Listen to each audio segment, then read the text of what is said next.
फिर उसने अपनी पैंटी भी उतार दी। उसकी चिड़िया भी आज़ाद हो गई थी।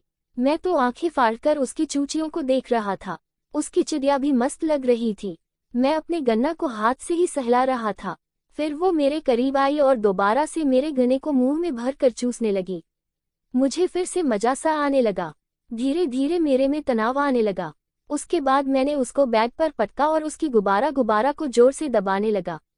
उसके मुंह से सिसकारियां निकलने लगी। मैं उसकी मोटी मोटी को जोर जोर से दबा रहा था।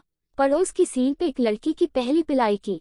उसकी इतनी बड़ी थी कि मेरे हाथों में भी नहीं आ रही थी। काफी देर तक मैंने उसके गुब्बारा को मसला और फिर उसकी गुफा में उंगली डाल दी। वो एकदम से उचक गई मगर फिर तुरंत ही नॉर्मल भी हो गई। मैं उसकी गुफा में उंगली डालकर चलाने लगा। आंटी की चिड़िया गीली हो गई थी। मैंने उसकी चिड़िया को सूंघा तो उसमें से कामरस की खुशबू आ रही थी।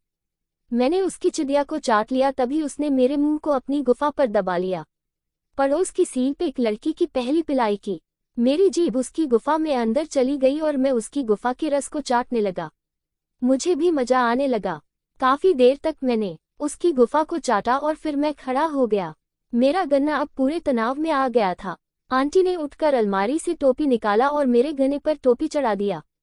फिर वो बेड पर लेट गई और मुझे अपने ऊपर आने का इशारा किया। मैंने अपना गन्ना उसकी गुफा के छेद पर रखा और एक ही झटके में अंदर घुसा दिया। पड़ोस की सील पे एक लड़की की पहली पिलाई की। सामान अंदर जाते ही मैं आंटी की पैठाई करने लगा। वो भी आनंदित होने लगी और मैं भी जोश में आंटी की गुफा को खोदने लगा। बीच बीच में मैं उसके को दबाकर चूस भी रहा था। वो मजा लेकर पिलाई का रस ले रही थी।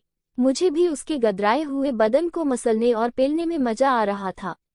15 मिनट तक उसकी गुफा को खोदने के बाद उसकी गुफा ने पानी छोड़ दिया। उसके बाद मैंने गन्ने को बाहर निकाल लिया। अब मैं जिस पल का इंतजार कर रहा था वो आ गया। मैं उसकी मोटी आड़ू को पेलने के लिए मरा जा रहा था। पड़ोस की सील पे एक लड़की की पहली पिलाई की। मैंने आंटी को पलटने के लिए कहा और उसकी आड़ू के छेद पर सामान को सेट कर दिया। मैंने गन्ने घुसाने की कोशिश की तो उसकी चीख निकल गई। मैं फिर वहीं पर रुक गया। 2 मिनट रुकने के बाद जब उसका दर्द कम हुआ तो मैंने फिर से धक्का दिया, लेकिन आंटी दर्द से कराह गई।